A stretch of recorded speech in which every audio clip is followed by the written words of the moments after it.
CCS 101.1 FM, AM 1160, and WCCSradio.com. Everybody's so darn busy these days. Just getting people into the studio is not the easiest thing in the world. But he's taken some time out of his very busy morning to join us. He's State Representative Jim Struzzi, in our conversation brought to you by Marcus & Mack, voted best personal injury law firm in the Best of Indiana County contest. Marcus & Mack, a law firm representing injured people. Good morning. Good morning, Todd. How are you? I am doing fine, thanks. It's pretty amazing, isn't it, the way schedules work out? Yes, it is. Jeez, wow. Hey, something big happening in the PIAA, of course, but in the state legislature. And it appears as if athletic directors across the state and school districts are pretty well fed up with the PIAA. Two fronts. First of all, as the Marion Center girls were getting ready to play Right.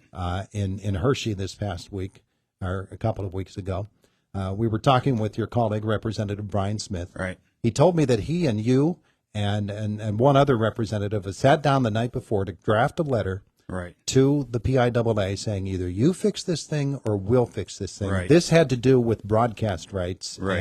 and allowing local broadcasters to do what they do. Well, as you know, this has been an ongoing battle with PIAA. You know, we introduced legislation I did last session, and it stems from the fact that local broadcasters are basically locked out of streaming games that are playoff games, on-the-road games, etc., even local games, because of these contracts. The contract that the PIAA has with this company out of Oklahoma that live streams these games at a cost. And we're hearing stories, not anecdotal, from people who have watched these teams all season, and then they go to watch the playoffs and they can't. Grandmothers, people who can't travel to the games, can't attend the games. So to me, it's ridiculous that you guys and other local broadcasters around the Commonwealth are not permitted to broadcast these games. And so, as I said, I introduced legislation last session. We had a hearing on it, and it seemed like it was going to work out. I believe Mark Burdig was even in attendance for that hearing. And it seemed like the PIAA was going to work with everyone to make this happen. And then here we come again this season, and it doesn't. So we've introduced legislation again. It's House Bill 30. It's the Fair Play in Broadcasting Act. Same legislation as last session. And it's been introduced earlier in the session, but then it came to a head here with the Marion Center girls and some other teams around the Commonwealth. So myself, Representative Smith from the northern part of Indiana County, and Representative Marla Brown from Butler County put together a letter, and we had over 40 bipartisan signatures on this letter that was sent to the PIAA, I believe, earlier this week, saying, you need to fix the problem or we will. And there is obviously a great push behind local broadcasters to make this happen. Problem is, on the NFHS board of directors sits the WPIAL president. Or not PIAA president. Yeah, that is a challenge, but I think the more noise we raise about it at this point, Todd, the better it's going to be, because I think my colleagues from around the Commonwealth are seeing what's happening here. And it's not just the broadcasting issue. It's the fact that public schools have to play private schools. It's the Aliquippa situation. I know that there's at least 3 different pieces of legislation involving the PIAA that are raising many concerns, and I think rightly so. So I think it's time that we take a look at their policies, take a look at their practices, and find out what's going on here, because at the bottom line, it's unfair to the students, it's unfair to the communities, it's unfair to you guys. Well documented, the private school, public school, or boundary school, right. Non-boundary school issue, which makes private schools have a tremendous advantage in these state tournaments, right. Which we saw again this year and have been seeing for many, many years. Yes. The numbers are staggering when you consider who's winning the state championships, because it's tilted in the favor of the private schools.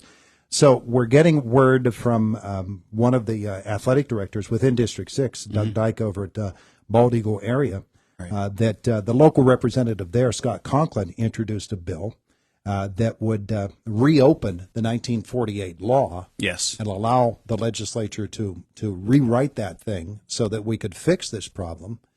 But it's not going to be even allowed to come before the House, is what we're understanding? Yeah, that's the frustrating part of this. I'm a co-sponsor on that bill. I don't know why it's not even being considered. At the very least, I think we could have a hearing on all of these issues. As I said, there are 3 separate bills. My bill, the one that you just mentioned, and then Representative Rob Matsey out of Beaver County, because of the issues with the Aliquippa team. As you know, they're sort of being reclassified because they win.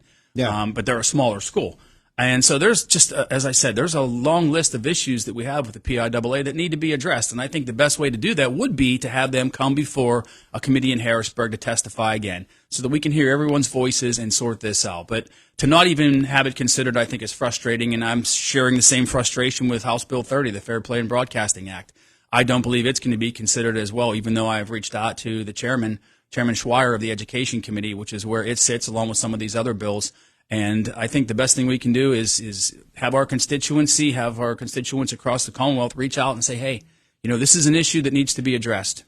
Questions have to do with the power of lobbyists and whether there's an influence here that's being exerted on certain representatives in Harrisburg and whether that is undue or not, and whether that's the whole bottleneck or what is it? Why does the PIAA have such power that the legislature seems unable to handle it, that nobody, not even the member schools, can handle this problem?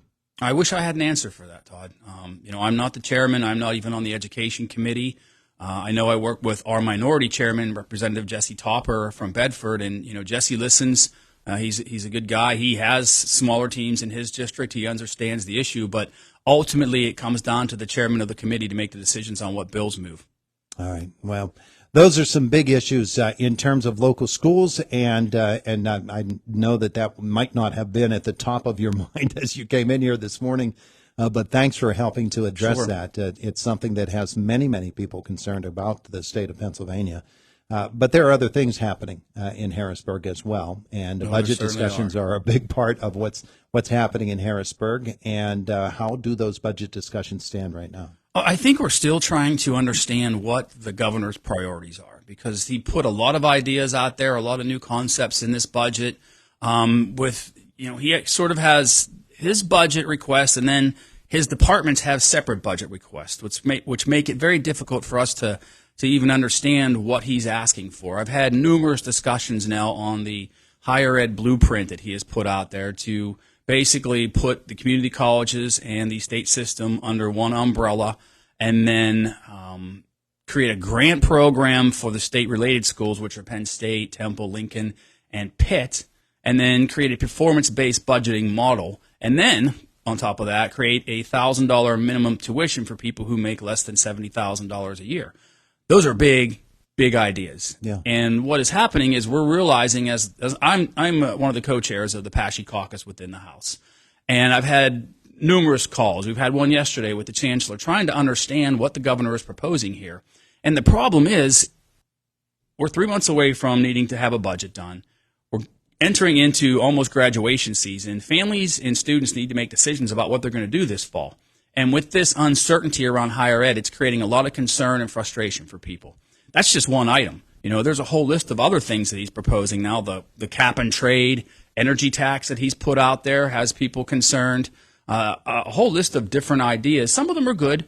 Some of them still need to be fleshed out. And I think, I understand, his perspective on things, but I haven't seen any legislation to back up any of these ideas. And as I said, we're 3 months away from when we're supposed to have the state budget done, which is on June 30th. We understand how involved the decision was made with the state system redesign. Yes. Now it seems like we're trying to redesign before the redesign is even fully implemented. Well, and I think that's equally frustrating because he's fixing something that really isn't broken.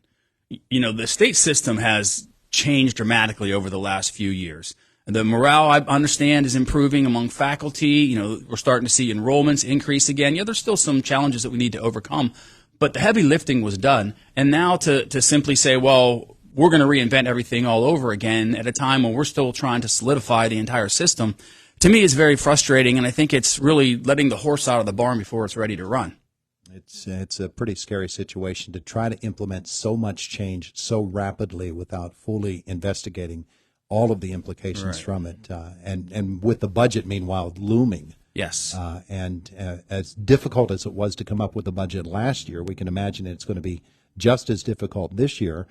And now you add this extra dynamic onto it. It really does threaten the whole process. It does. We're still $3.5 billion apart on where we need to be.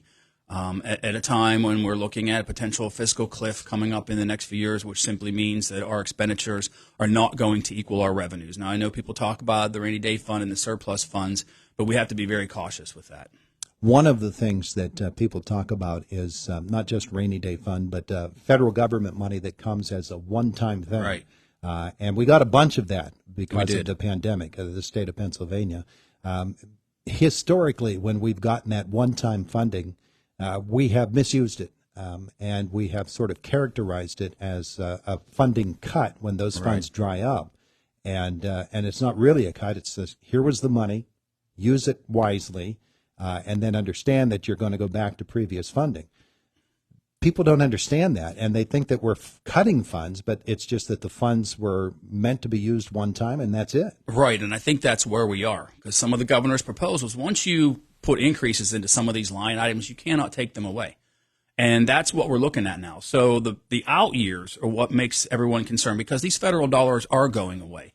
And if you're spending more than you have right now, you're drawing down those reserves. So eventually, without that influx of federal money, without increasing revenues, you're going to get to a point where you don't have enough money to run the government. You don't have enough money to fund these new ideas that the governor wants to have. And that's the concern. Now, I agree. Some of these things are important, and they do need to occur.